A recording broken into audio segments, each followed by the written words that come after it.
Hello అండి, అందరికీ welcome to కొంచెం స్పెషల్ డిషెస్. ఇవాళటి వీడియోలో గోరుచిక్కుడుకాయతో కారం ఎలా చేసుకోవాలో చూపిస్తున్నాను. ఎప్పుడు చేసుకునే కారం కాకుండా ఇలాగా చేయండి. ఇలాగా కారం చేసుకొని గోరుచిక్కుడుకాయ వేపుడు చేశారంటే చాలా రుచిగా ఉండిద్ది. అన్నం మొత్తం ఈ వేపుడుతోనే తినేస్తారు, అంత రుచిగా ఉండిద్ది. ముందుగా గోరుచిక్కుడుకాయని వీడియోలో చూపిస్తున్నట్టుగా చిన్నగా కట్ చేసుకొని నీళ్ళతో ఒకసారి శుభ్రంగా కడగండి. విటమిన్లు పోతాయి అనుకుంటే ముందుగానే శుభ్రంగా కడిగి తర్వాత కట్ చేసుకోవచ్చు. కట్ చేసుకున్న ఈ గోరుచిక్కుడుకాయలను ఒక కుక్కర్లోకి వేసుకొని ఒక హాఫ్ గ్లాస్ దాకా నీళ్ళని వేసుకోండి. దీనిలోనే ఉప్పు ఒక హాఫ్ టీ స్పూన్ వేసుకోండి.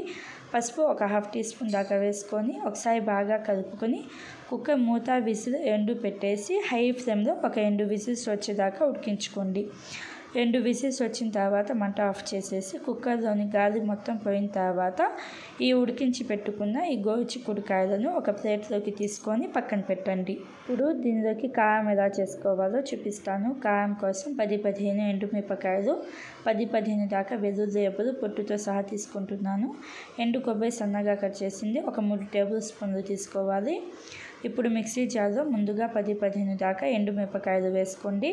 కారం తక్కువ తినే వాళ్ళైతే ఒక 10 దాకా ఎండుమిరపకాయలు సరిపోతాయి. దీనిలోనే చిన్నవి అయితే ఒక 10-15 వెల్లుల్లి రెబ్బలు పొట్టుతో సహా వేసుకోండి.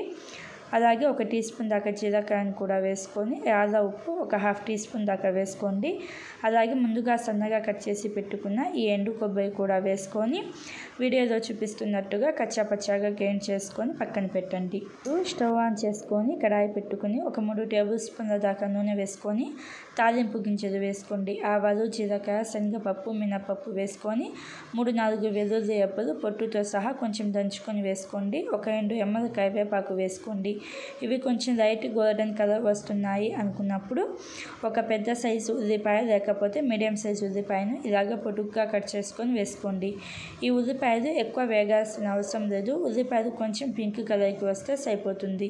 ఉల్లిపాయలు ఇలాగ కొంచెం పింక్ కలర్కి వచ్చిన తర్వాత మనం ముందుగా ఉడికించి పెట్టుకున్న ఈ గోరుచిక్కుడుకాయలు వేసుకోండి.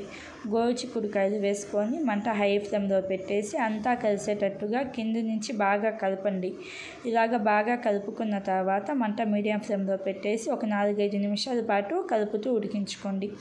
మధ్యలో కలుపుతూ ఉండండి. 4-5 నిమిషాల తర్వాత మనం రెడీ చేసుకున్న ఈ కారం వేసుకోండి. కారం వేసేటప్పుడు మంట లో ఫ్లేమ్లో పెట్టండి.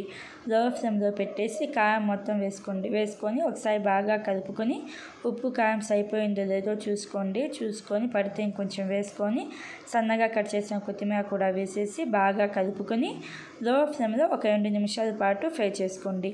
2 నిమిషాల తర్వాత ఒకసారి బాగా కలుపుకొని మంట ఆఫ్ చేసేసి సర్వ్ చేసుకోవాలి.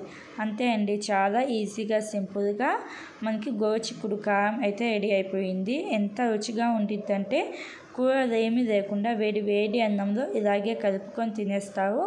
నేను చెప్పినట్టుగా ఒకసారి ఇలాగ ట్రై చేయండి. ఇలాగ ట్రై చేసి మీకు ఎలా వచ్చిందో నాకు కామెంట్ బాక్స్లో చెప్పండి. Thank you friends, bye.